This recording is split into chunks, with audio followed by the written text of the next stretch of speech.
दंडोत प्रणाम.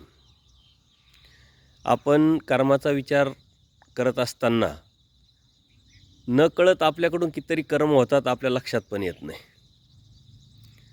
आणि हे कर्म अत्यंत सूक्ष्म आहे. जीव दोषदर्शिका. सर्वज्ञ श्री चक्रप्रभूंनी जीव हा पदार्थ अत्यंत स्पष्ट, पारदर्शक आणि अत्यंत प्रगल्भपणे आपल्याला सांगितलेला आहे.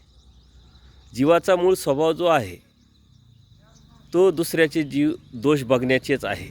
कारण कोणत्याही व्यक्तीकडे आपण जेव्हा बघतो तेव्हा त्याचे दोष दिसतात. गुण पाहण्यासाठी आपल्याला सवय लावावं लागेल. ती एक साधना आहे, तीच एक धार्मिकता आहे. आपल्या लक्षात न आल्यामुळं आपण दोष बघतो आणि हे दोष बघत असताना आपल्याच मनाने एक कल्पना आपण भावत असतो की असा असेल, तो तसा असेल, ती तशी असेल, किंवा स्टेटमेंट पण देत असतो. माहीत नसतं, ओळख नसते, बघितलेलं नसतं, अनुभवलेलं नसतं, तरीही आपण स्टेटमेंट देत असतो. कोणाविषयी तरी विचार मांडत असतो, कोणाविषयी तरी अंदाज बांधत असतो. आणि हेच आपल्या छोट्या कर्मातून खूप मोठे कर्म घडत असतात, हे आपल्या लक्षातच येत नाही.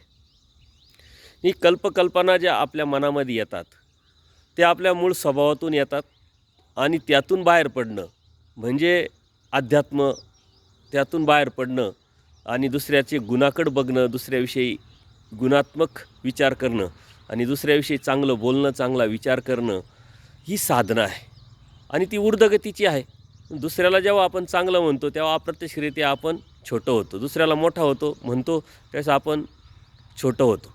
आणि ही भावना आपल्या मनामध्ये निर्माण होणं हेच अध्यात्म आहे, हे आपण लक्षात घेतलं पाहिजे. आणि ह्या कर्माच्या बंधनातून बाहेर पडण्यासाठी आपण कोणाविषयी वाईट विचार न करता गुणात्मक विचार करणं हे प्रथम कर्तव्य आहे. दंडोत प्रणाम, दंडोत प्रणाम.